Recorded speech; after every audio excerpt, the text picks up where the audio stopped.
সালামু আলাইকুম, আমি সাইমা কাজী। আমার প্রশ্নটা হলো, ইসলামে কোনো মহিলা নবী নেই কেন?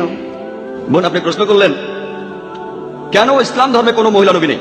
কোরআন পরিষ্কারভাবে বলেছে যে পুরুষ হলো তার পরিবারের নেতা।